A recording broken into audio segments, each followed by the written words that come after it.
Real মাদ্রিদের এমন খেলা দেখে ক্ষিপ্ত হয়ে উঠলেন ব্রাজিলিয়ান ও রিয়াল মাদ্রিদের সাবেক কিংবদন্তি রবার্তো কার্লোস। হ্যাঁ দর্শক, ব্রাজিলিয়ান এই কিংবদন্তি একসময় মাদ্রিদের হয়ে খেলতেন, তবে অবসর গ্রহণ করার পরও এই সাদা জার্সির প্রতি তার টান একটুও কমেনি। ক্লাব বিশ্বকাপে রিয়াল মাদ্রিদের প্রতিটি ম্যাচ দেখার জন্য গ্যালারিতে হাজির থাকতেন ব্রাজিলিয়ান এই তারকা। তবে শেষ পর্যন্ত সেমিফাইনালে পিএসজির বিপক্ষে 4-0 গোলের পরাস্ত হলো মাদ্রিদ। হ্যাঁ দর্শক, ডিফেন্স ব্যর্থতার কারণে এই 4 গোল হজম করতে হয় রিয়াল মাদ্রিদকে।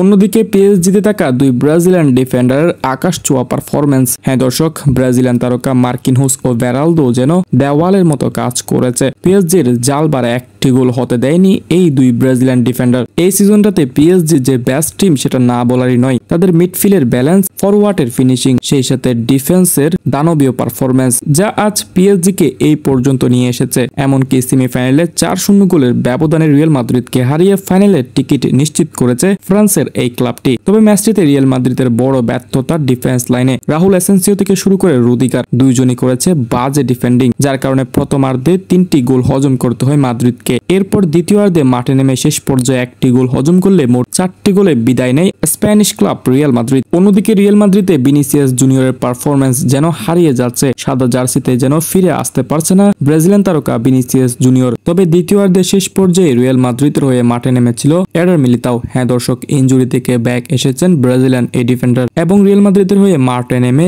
নিজের সর্বোচ্চ পারফরমেন্সটা করেছেন। বাকি ডিফেন্ডার থেকে যেন এডার মিলিতাও ছিল আলাদা। দর্শক যাই হোক, ফুটবলে তো হার জিতে আছেই। আজ আমি জিতেছি তো কাল আপনি। তবে ব্রাজিলিয়ান তারকা মার্কিনহোসের পারফরমেন্স দেখে আমি মুগ্ধ। পিএসজি দলে যেমন ক্যাপ্টেনের দায়িত্ব পালন করছেন, ঠিক একইভাবে পারফরমেন্সেও কোনো কমতি নেই। নিজের দলকে ক্লাব বিশ্বকাপের ফাইনালে নিয়ে গেছেন, তাও রিয়াল মাদ্রিদের মতো ক্লাবকে হারিয়ে। দর্শক, এবার দেখা যাক ফাইনাল ম্যাচে কি করে পিএসজি। রিয়াল মাদ্রিদ বনাম পিএসজি ম্যাচ সম্পর্কে আপনার কিছু বলার থাকলে অবশ্যই আমাদের কমেন্ট সেকশনে জানাতে পারেন।